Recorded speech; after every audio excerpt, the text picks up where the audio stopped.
Hey everybody, it's Mo Bunnell, your host here at Real Relationships, Real Revenue. I've got James Barclay today. This is our fourth of 5 episodes. All these have just been fantastic. And in this one, I asked James, what's a business development story that he's quite proud of? He's CEO of Passel Inc. They're a leading provider of digital technologies that help experts get their content out in the digital world. So he's got some great experience in this area. And he tells me of a story they're proud of, and then we go deep on the value of creating your own podcast. And we go into some really practical tips and things that he's learned and things that we've learned to set up a podcast that you could use to set up a podcast very quickly and very efficiently. I've found it incredibly fun.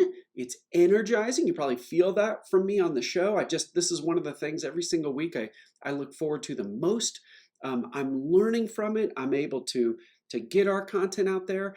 And boy, has this thing grown. This show has grown so much. It doubled in size from last month, from the month before, because we're hopefully adding so much value. Everybody's telling each other about it. If you care about growth, this is the place for you to be. So in this episode, we tell you how to do it yourself. And I'm telling you, this has been really meaningful and impactful for me, and it's fun to go back and forth with James, one of the top digital experts in the world, on what they've learned, what we've learned, and it's just fun to put this together. So I will say this too, email newsletters are incredibly powerful, especially when they're 100% value add. You're not selling, you're just putting your thoughts out into the universe. Ours is called Grow Big Playbook, and you can sign up for it at growbigplaybook.com. Every single week, I spend a couple hours. I just finished up a 2-hour session writing an article. It's going to go out tomorrow. And every single week, I put a lot of thought, myself and with our team, to really pour our heart and soul into giving you one good idea every single week that you can use to get even better at growth activities. That's at growbigplaybook.com. You can sign up right away. All right, here's James Barclay, CEO of Passel Inc., and we go back and forth on how to set up and make an effective, efficient podcast platform.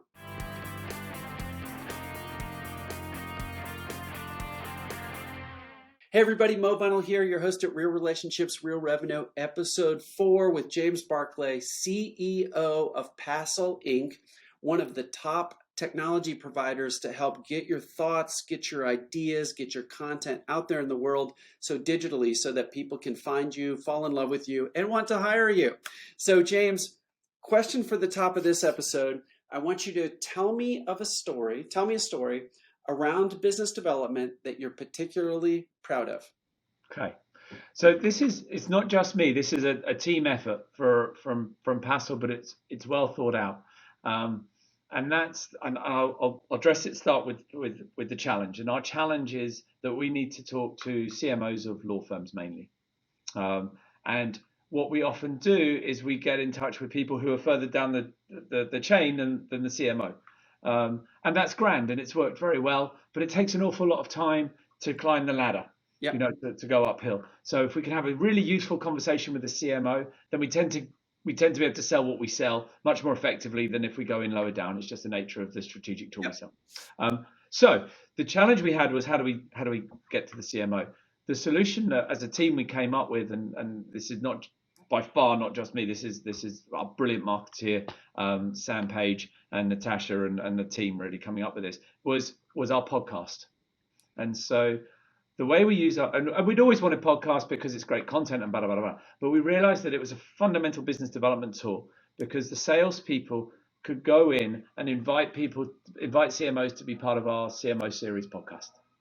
And so the introduction is not, hey, I'd love to tell you about Passel. The introduction is, hey, we think that CMOs in law firms are underrepresented as far as fans go. We think that you guys do an amazing job. We think that you are, and it's true, that you're not celebrated like you should be in other businesses. Partnerships are a bit harder work than if you're Coca-Cola, right? It's just there's a different dynamic going on.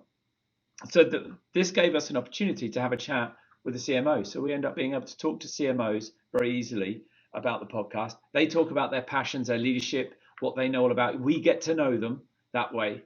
And at some point during that process, once you've now got the introduction with them, at some point they start asking us about what we do. Yep. And then we can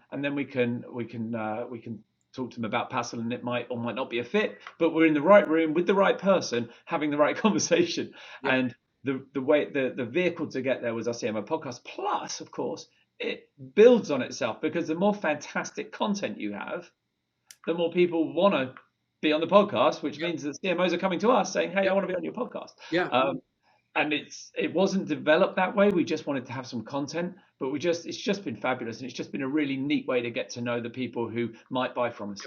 Oh, I love it. So let's run down this this topic, because you're a deep technical expert in how to get your content out there digitally, right? Podcast is one way to do it. Writing is another. Using Passel, you're actually technology to get content out there. So this is incredibly powerful. So how would you recommend? I'm going to go a little bit higher level. Let's say that an expert was thinking about having a podcast, or maybe even doing webinars, writing, whatever. What would you tell them specifically around podcasts that they would do to make something successful? Sure.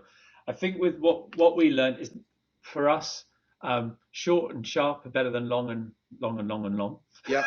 So 10 to 15 minutes max, brilliant.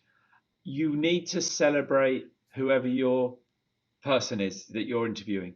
You need to give them a platform, because particularly in our business, quite often those people aren't given the platform they deserve, or their expertise isn't celebrated. So you need to do that.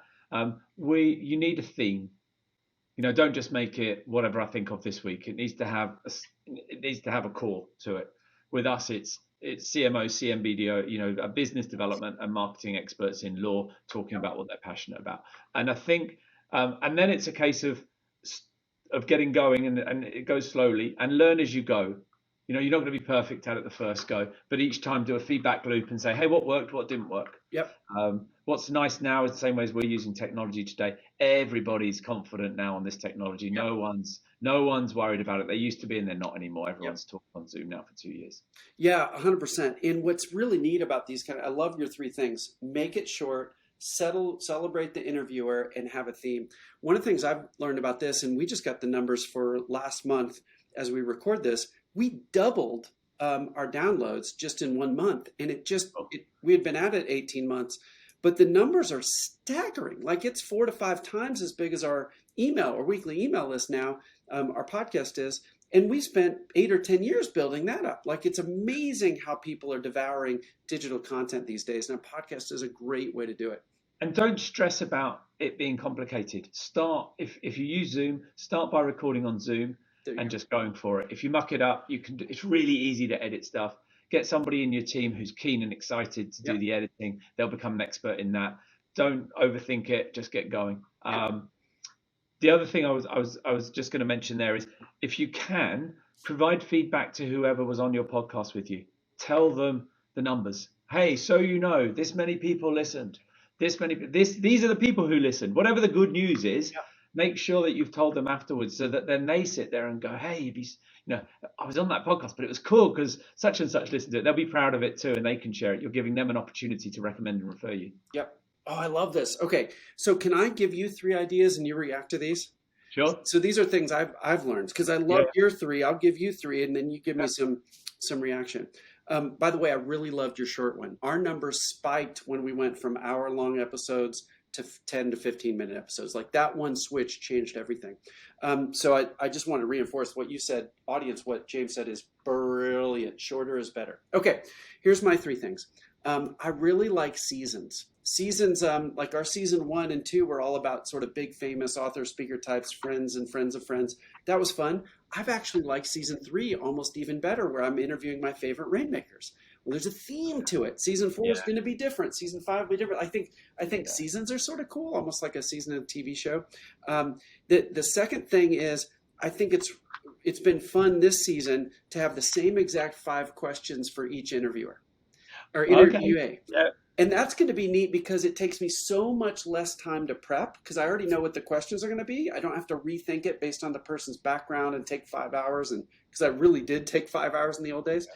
So the same 5s are cool. And that's going to let us, at the end of the year, have slice up the interviews. Well, you can slice and dice it. Yeah. 100%. Yeah. I can have three different people answer the same question in the audience. Hey, get ready for this because it'll come in a couple of months. And you'll get to have three different amazing people answer the same question. And I think that's neat. I love that. And I love the fact that that gives you a resource on your website where you can have the question and then you can have the answers from, and they're short, pithy pieces. Yeah, that's class. I love the seasons idea. I mean, you're an author, and so you think in chapters. Yeah. And your Grow Big course is in chapters, and so that's natural to you. And I think that's the thing we could learn actually. Is how we start dishing this up. The other thing that we've done on that 5 questions and that slicing and dicing is that you can use the content in multiple ways. So you create once, publish everywhere. Yes. Right. So you can then, for example, when we have done this, is you take a snippet of your podcast that's really useful. You can put some paid advertising behind it and put it into LinkedIn. And so you're hitting exactly the people you want, who are similar to the people who you've got on your podcast with that content, and that's the way they get into you. So you can really slice and dice, and then you can sweat the asset once you've created it. I love it. I love it. And then I just feel compelled to say the third thing. Yes, absolutely. That's okay, because I really like the create once, publish everywhere. But the third thing is, my podcast producer wrote about this once, and it hit me like a ton of bricks. And he said, make sure you know what the win is for the interviewee. Yeah. Isn't that interesting? Because most people just assume, well, I'll have you on my show and you'll love it. But maybe they have a charity they want to promote. Maybe they have a special story they want to tell. Maybe when they want to talk about one of their teammates to publicly to prop them up, there's some win for them. And I think asking them what that'll be beforehand is really important. Anyway, your thoughts on all this. Wrap up this episode. Podcasts are awesome. There's so much power in them. There's a lot of them, but we're just getting started. This industry is going to explode. Your thoughts on the idea of experts having a podcast? I think again, it's similar to the when we've had similar past conversations. Get going, give it a go. Yeah. Prepare. What you said there. What is it? What is in it for them is really, really important. Don't necessarily think that you know what they want to talk about. Talk to them about it and say, hey, what questions should we have? One of the other things that we've just started doing is you can get their colleagues to interview them as well. So we call it kind of passing the buck really, and so we get them. So a CMO will be interviewed by their head of business development, and so they'll have a chat. You host it, you start it and you finish it, but actually they're having an internal chat, and that means that you're bringing 2 stakeholders together and you're celebrating both of them, and that's gone really well. Well, that's a pro ninja tip. I like that. I'd never even thought of that. Well, it gets you out of doing any of the questions. I really like your 5 questions, because ultimately you're not just looking for the initial hit of someone listening to it once. You've got that content. You then slice it and dice it and use it again and again. Yeah. So like at the end of our last season, we did some greatest hits episode, and we had the data. We knew what people liked the most, because we had a couple episodes that people actually, the average listen percentage was more than 100%, meaning the average person rewound and listened because they got a lot of value out of it. Well, so we knew those were the best ones. And then we could take instead of a one interviewer hearing in their 5 questions, or one interviewee, we would take a question and then hear 3 different people answer it. It was just super cool. All right, James. And like all content, be useful. Just be useful. Just be useful. Be helpful and useful. I love it. It's your mantra in life, I think. Yeah. All right. Hey, James, thanks for being on the show. Hey, where should people go if they want to reach out to you, say thank you, ask you a question? Sure. Go to LinkedIn, link in with me, or send me a note, james@passel.net. Be great to hear from you. Thank you very much. Awesome. Everybody follow, subscribe. We got one more big episode with James coming up next. Can't wait to give it to you. Thank you, Mo. Brilliant. See you soon.